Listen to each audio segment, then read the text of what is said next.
Peace and love. Thanks for being here this morning, everyone. Thank you. Glad you're here. Hi, Lynn. Yeah, meditating when you can't sleep. It's like the old thing of counting sheep again and again and again. You kind of bring yourself into the state of quietude. It works. I'm glad that you use it. Good morning, Anne. Hi, Catherine. Hello, Kelsey. Good morning, Judith. Good morning, everyone who's here and those who are coming live and those who are by recording.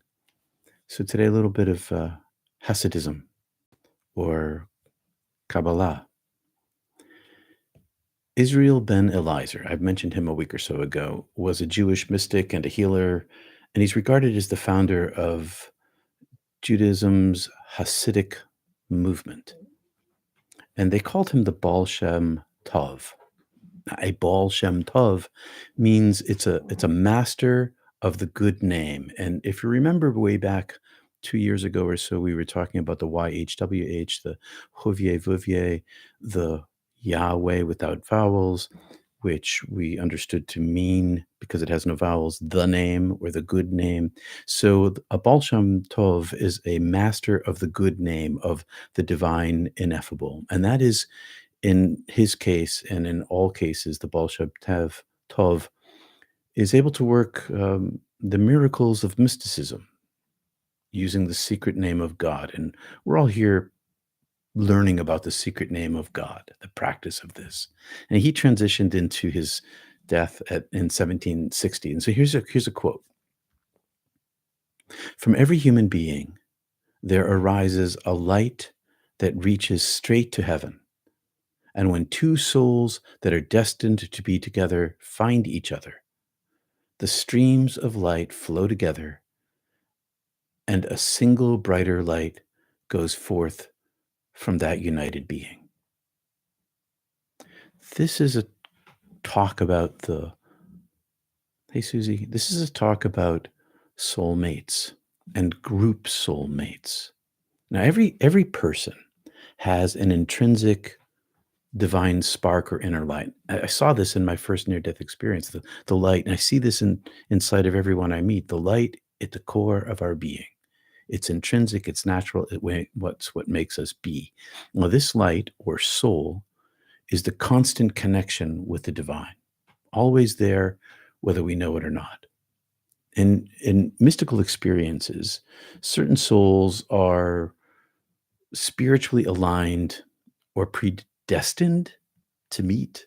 I have a person who was in my life who was like this for me, and maybe the soulmates, these kindred spirits, maybe we have this deep karmic connection, but our union isn't random, but it seems to be part of this divine plan or destiny. But in each lifetime, and I had this person in previous lifetimes, each lifetime we may or may not choose to be together. In this case, we've chosen not to be together in this life. And whether it's the divine plan or destiny, it's our choice to accept or reject, because we always have free will. Now, when these two souls come together, their lights merge energetically. And this is true with soulmates, individuals, but it's also true, for example, every time we experience the shared light, the prana, the shakti, the I am, and multiplication in our meditative gatherings. And I'm sure we're going to experience something similar at our retreat this weekend. When lights gather together, they multiply each other, group soulmates. Now, this profound spiritual harmony and our connection to each other transcends our individual selves, creating this energy that's greater than the sum of our parts. This union results in our experience of heightened spiritual presence, the extra tingle we feel when we're together. And it's symbolized by the word light. This combined light is a more profound and powerful manifestation than our individual divine energy in combination, in multiplication. And as these two or more souls elevate one another in this harmony, we fulfill a tremendous spiritual potential. So in essence, the Baal Shem Tov illustrates the mystical understanding of what happens when two or more souls come together in love or spiritual energetic unity.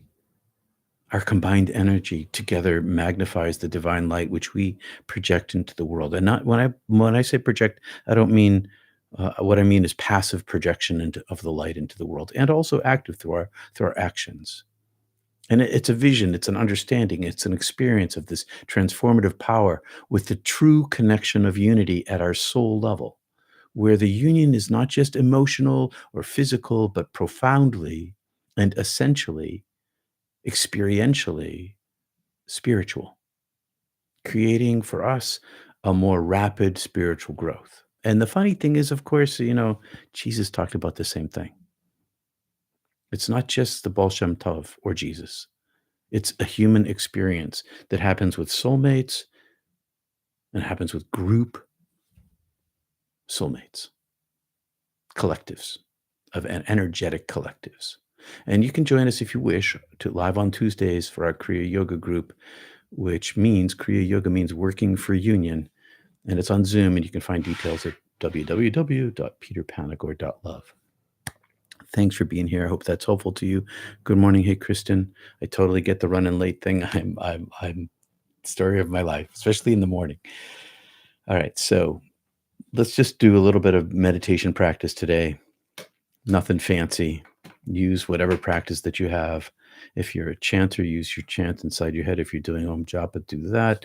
If you're using more advanced techniques that we talk about in our Kriya class, use those, whatever you want.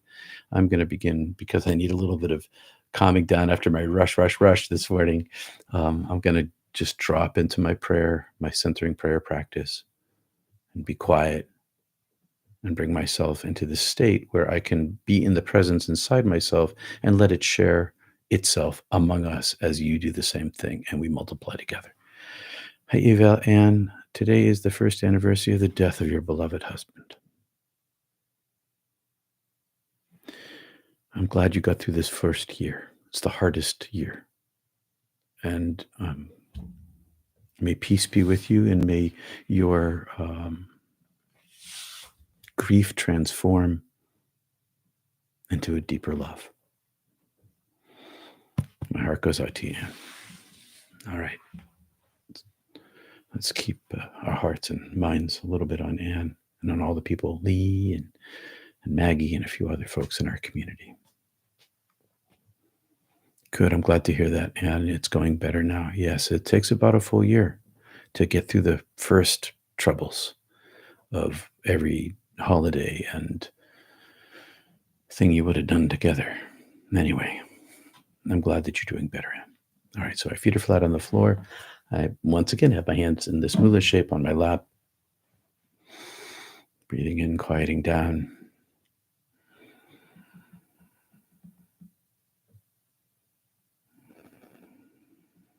Where two or three are gathered, the I am is there.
Peace and love, everyone. Thanks for being here. Prayer for you, Anne.